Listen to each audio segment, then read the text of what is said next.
Welcome to the Forge Tutorials, my masterclass. In today's video, we are going to learn about the outliner in detail. So there are few places you can access the outliner from. You can either go to your Windows menu and select the outliner from here, or you can press this button on the left side of your screen. That will also make the outliner visible.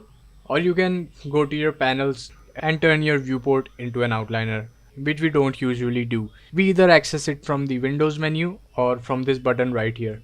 So when you open the outliner, this is how it looks. The outliner is basically where you will find every object, every light, everything that is in your scene. Right now you can see there are a bunch of different things here. So let's go through them.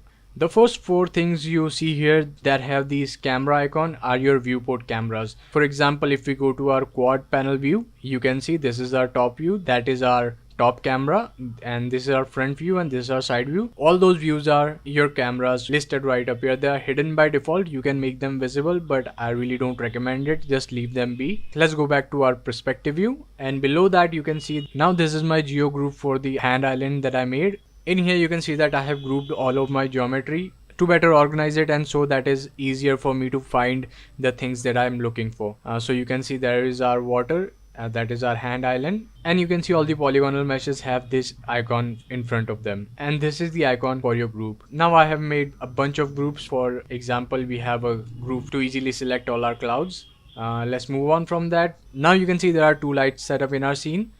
These are your area lights. The lights are represented by this icon, and below that we have this thing. This is your NURBS circle. Now there is a difference between NURBS and polygons, which we are going to go into in future lessons, but this is how a NURBS object looks inside the outliner.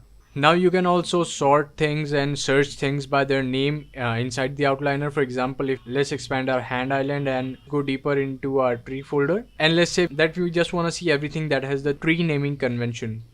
So we'll just type tree, because we have named all our objects and I have named all the trees accordingly. And now the outliner will only show us the groups and the object that obeys that naming convention. For example, let's search for the area lights. So let's just type area, and you can see it's just gonna show us the area lights.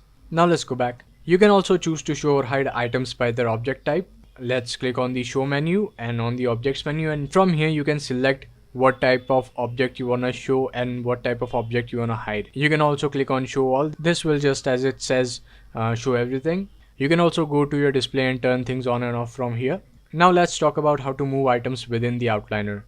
To move an item within the outliner, you have to drag it while holding down the middle mouse button. Now if we select on our hand LP1 and drag it down while holding down our middle mouse button, you will see that if we take our object over another object, a box appears, and if we take our object below another object, a line appears. When you're below an object and you release your middle mouse button, it's just gonna move our object below that object. Now if we take our object, hold our middle mouse button and hover over another object and release our middle mouse button, now what happened is we have parented our hand to our mini island. Now let me explain what parenting means. What parenting means is you are basically creating a group without creating a group. Now in a parent-children hierarchy, you can move a child independent to its parent.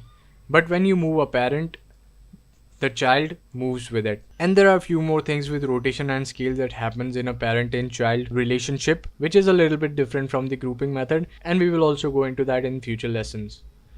You can basically imagine the child parent setup as a chain. The object above the other one is gonna affect the object below. For example, the movement, rotation and scale in our mini island, it's going to affect our hand LP1. But if we make changes in hand LP1, it's not going to affect the mini island. Let's minimize that. Another thing you can do with the outliner is you can have two outliners.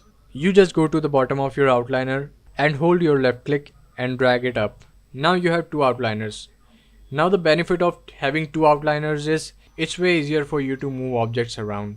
For example, let's say if we expand everything. Now if we want to move our NURBS sphere from here to the top of our outliner, we can just drag it from here and take it to our other outliner and drag it up here, rather than taking it through the whole outliner and dragging it to the top. Now this can save you a lot of time when you have a lot of objects in your scene and you're trying to organize it. And we are going to talk in detail about the hierarchy and groups in future lessons.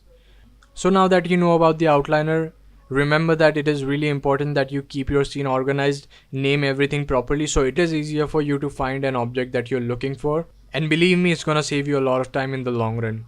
So this is it for this video. In the next video, we're gonna talk about groups and hierarchies. And as always, if you like this video, subscribe to the channel, leave a like, drop a comment. And if you want to support me directly or buy some cool stuff, the link to my merch store and my Patreon is in the description down below. And I'll see you in the next one.